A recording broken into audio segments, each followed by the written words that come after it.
to the Impact Review, ladies and gentlemen, and I'm not going to sugarcoat anything. I'm not going to hide anything from you. I'm going to tell you before I fully do this review, I didn't like this show.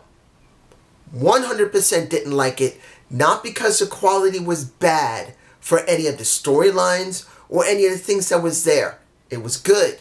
The ending, I hated, and it pissed my ass off beyond no end. Of course, the title is totally different. I haven't really figured out what the title is. Maybe I will, I'm not sure. But I'm going to say this clearly. When you really believe in people, you show it by putting them in a spot where it makes the best sense. And I didn't feel this at the end of the show. But before I really elaborate on it, let's go through the show. Falaba and TJ Perkins versus the North. This is something I kind of been expecting to happen eventually.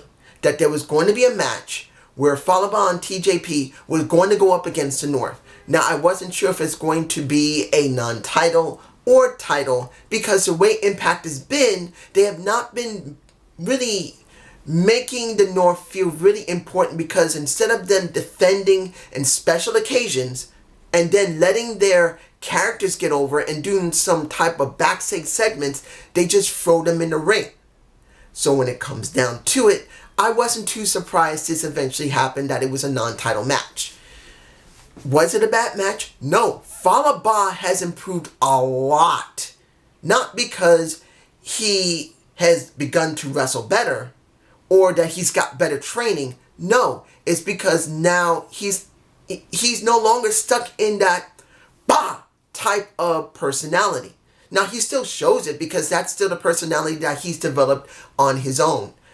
But now it's like, I'll say that all these abilities he has in the ring, he's probably always had them, but he never really showed it. And I think now working with TJP, it works. But I said it before and I'll say it again. These are two Filipino wrestlers. If they win the titles, they will be the first Filipino wrestlers in history to hold a major title in the United States of America. And instead of playing this up, giving them backstage segments, letting them show their Filipino heritage in some way, no, they don't show nothing. And I find that so disappointing. Now, of course, they won, so that means they're going to get a title match eventually. I don't know when. Your guess is as good as mine. Let's move on.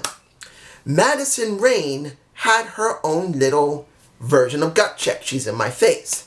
She had several women there. Some of them look damn fine. But here's the thing. Seeing that Kiera Hogan is shown, and now that she found what she was looking for, some big, broad, shouldered, big ass woman that's bigger than her has now come out of the fold. The question's going to be, who is she going to destroy first? Is it going to be Kiera Hogan? My guess is yes. Then she'll go pretty much through whatever women that are left on the roster that's allowed to go, I'll take this back. She'll go through Explosion if she hasn't already. Then they will put her on the Impact Zone. That's what's going to probably happen.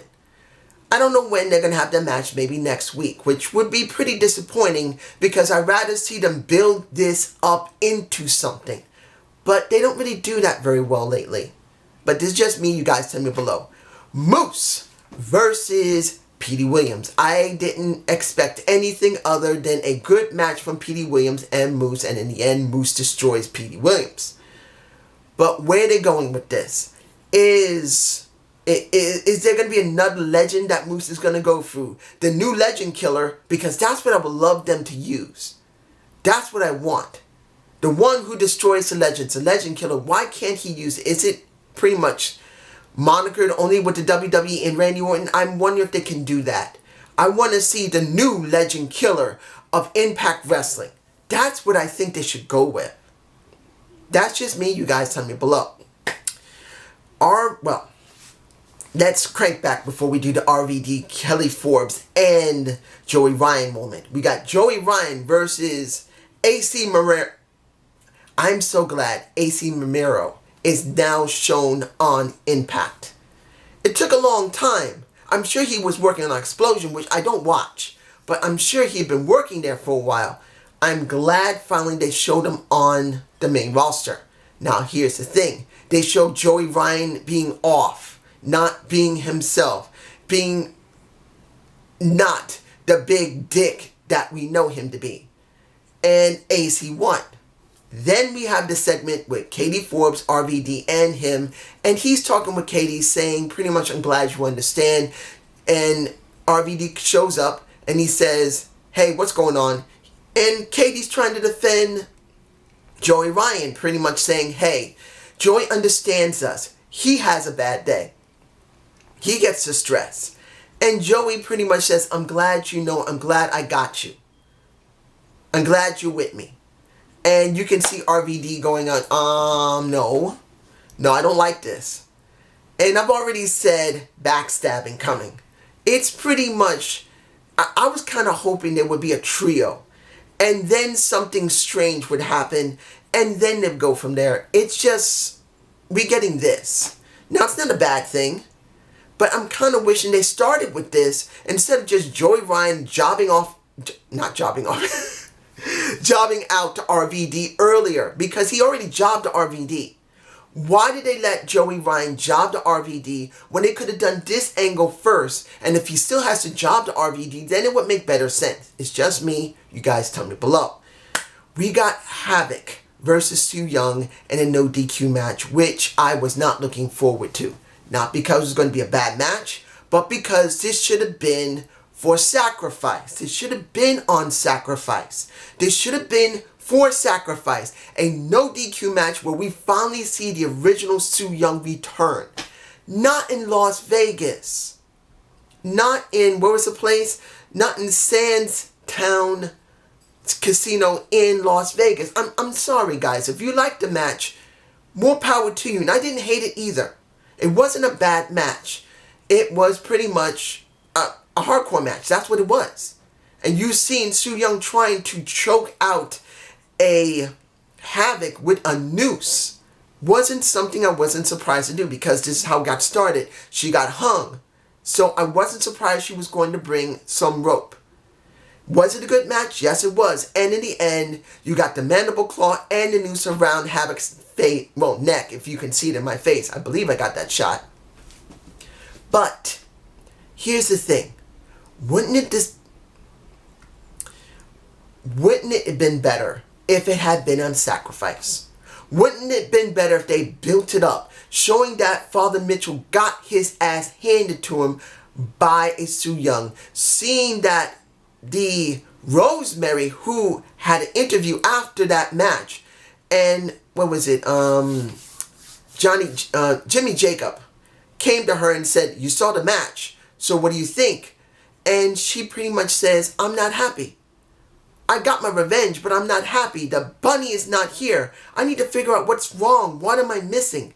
I need to be happy. I'm going to have to retrace my steps, and she walks off. Wouldn't it have been better if she built up into this? They built up into this, and this could have been for sacrifice. But this is just me. You guys tell me, do you agree with me or not below? We got the Throwback Brothers. No, not the Throwback Brothers. What did I call them? I think I did call them the Throwback Brothers. It would have been better if both of them came out in the same ring attire like the Rockers. And they can't use the Rockers' music, but they could use rock music, something similar to the Rockers, and do like a Rockers type of thing. That's what I wanted for Johnny Swinger and Disco Inferno. That's what I wanted. But I was kind of surprised to see, guess who? The Deaners. Oh my gosh, when was the last time I seen the Deaners? Months I haven't seen the Deaners, either because they've been on Explosion, or they haven't been signed, or they just re-signed, or someone got hurt. I don't know. You guys can tell me what happened to them. But it's been a while since I've seen the Deaners. And here's the thing that gets me. How could you spend months on this? Months, guys. They spent months on this angle that Johnny Swinger's looking for a partner. He now goes looking around, well, not months, maybe a couple of weeks to about a month. I take that back. He spends nearly a month to a couple of weeks looking for a partner, finds Willie. Willie won't work with him. Now he finds Glenn Gilberti, Disco Inferno himself. You got a guy whose mind is stuck in the 70s with a guy who's stuck in the 80s, and they could work together with a kind of throwback thing from the 90s. I know the rockers were the 80s, but they also lasted up into the 90s too. Sue me. But you get my point. Why wouldn't you just let them win the damn match? Why? You put so much ridiculous effort into this situation with Disco Inferno, with Willie Mack, with Johnny Swinger, but you wouldn't let them win even when you got supposedly coins. You got a coin roll from the I actually went to the bank today to turn in some change. And seeing this is like, really? I just turned in some change. They're using it to try and take out Cody Deaner, and it doesn't work. Why? Why wouldn't they just let it work? What was the point of having the Throwback Brothers? Why? That's just me. You guys tell me below. Now, we got Gut Check. And here's the thing. I have not had a chance to see the first episode of Gut Check. But honestly, when it comes down to it, knowing what happened on this episode, that a guy named Tony Gunn, I believe his name is Tony Gunn, he simply pissed off Johnny Bravo and Scott Dumont because he spits on someone in the ring and spits on the ring itself. And I'll give this. I like Johnny Bravo as a heel. He's cool. But seeing him as a coach, I respect him. Because a lot of people who are in the wrestling business, really young guys and young girls, really don't always understand how the business works and how to show respect. Look, it's scripted stuff. We know this. It's still theatrical. We know this. But there is a certain type of rules that you follow in the wrestling business. And one of them is not to insult the people that is training you or is going to allow you to go into the company. There's certain rules. You got to be careful about it. Even if it's in a competition like Gut Check, you don't act that stupid. Now, does the guy have the right to try and do whatever he can to win? Of course he does. But how far do you go? Even if the guy has 20 years of experience, if he's that dumb to spit on another opponent just to humiliate him so he can show the officials that he can do anything, does not look good. And supposedly now, Johnny was pissed beyond stink. He made everyone come inside the ring, made them look at the ceiling, tell them, you're going to say yes and no when I ask you. You will only answer yes and no unless I want you to speak. And then he asked Tony, what did you do? Did you spit on one of the opponents? He says, yes. Did you spit on my ring? Yes. He saw that it was on social media that someone took that shot of him. He didn't take the shot. It was put on, I don't know, Twitter maybe. I wasn't paying that much attention if it was Facebook or Twitter. I think it was Twitter. And he says, someone did it. He said, was there somebody here? He says, yes. And he says, who is it? He says, I don't remember. So now Scott says, you know what? I ain't let nobody through. Done.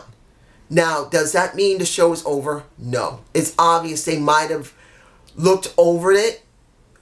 I could be wrong. And Gut Check is over, not putting no one through. They're going to start from scratch with a new set of guys. That's pretty much what could happen here. But could this be over? It could be, because that was, you don't know who's the one who did it. And no one is going to fess up. They don't want to leave. They want to get a contract with Impact Wrestling. So when it comes down to it, either they're going to decide to try to figure out which one did it. They'll probably get rid of Tony. That's going to be obvious. They'll probably find who's the one who did it. Or they're going to get rid of everybody and just bring in new people and start from scratch over again. I don't know which one they're going to do. But I don't think it's over yet. That's just me. You guys tell me below. And finally, Tessa versus Taya. 2 girls, 1 title. I think that might be the title for this video. 2 girls and 1 title. But I won't add this, that it's 2 girls, 1 title that meant nothing. Nothing. I'm angry. I'm flat out angry, guys. I know this might happen. I knew that Taya was going to face Tessa for the title. It was obvious it was going to happen. They let Jordynne Grace get the title, and it was obvious they were going to go there. But now, on a regular Impact show, when they could have taken a month and a half to build up, or a month for that matter, to build up into Rebellion for the first time in history of any general promotion that is known in the United States, that's seen on television, national and international, they decide now. And I don't care if this was Don, Scott, Gail Kim, I don't care if it was Disco Inferno, I don't care who the fuck it was. You say this means something, why don't you put it on a fucking pay-per-view? Why don't you put it on a pay-per-view which you give these women the respect they deserve, instead of throwing it on a stupid Impact show? Look, am I happy how the build for Tessa Blanchard was? No. Was I happy about the Sami Callihan build for him to work with Tessa for her to win the title? No.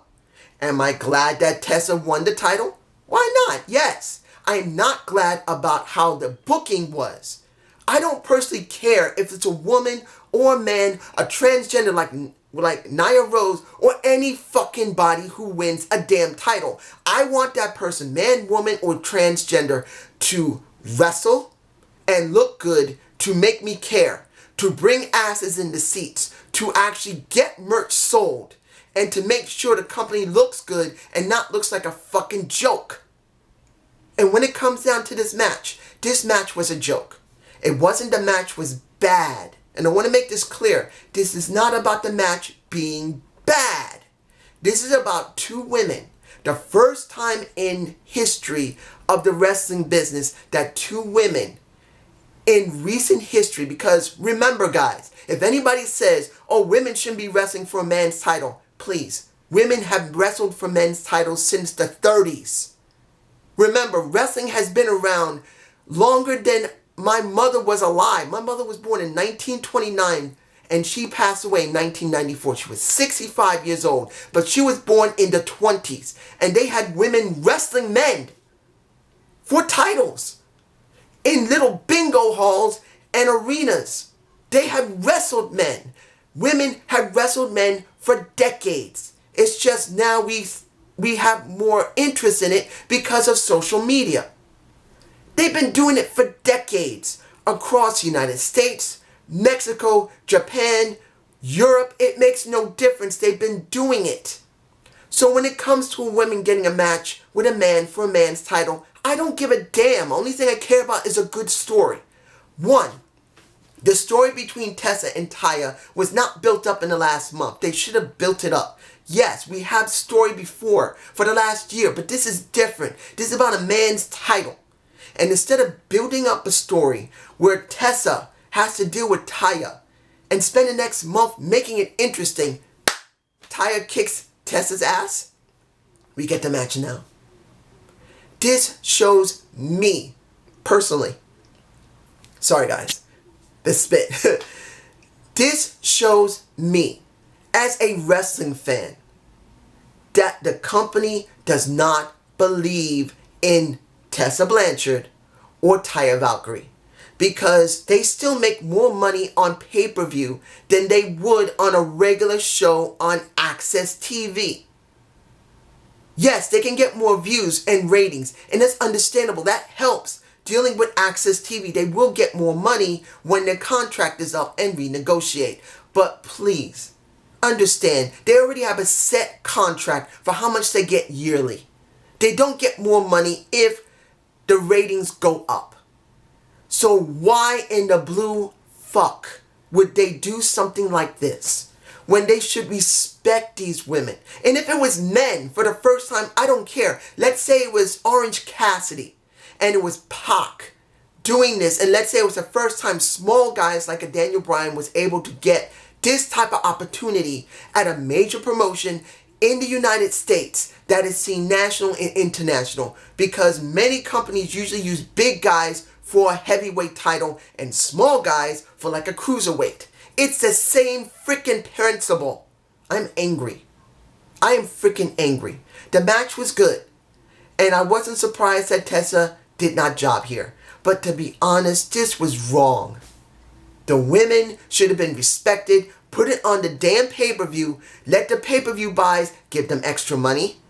Give the women extra money. Give the company extra money. Make it a marquee freaking thing. If you believe in women having a man's title, make it mean something. But this is just me. Have a good day. Have a good night. That sounds so angry. And watch my AEW review. Peace.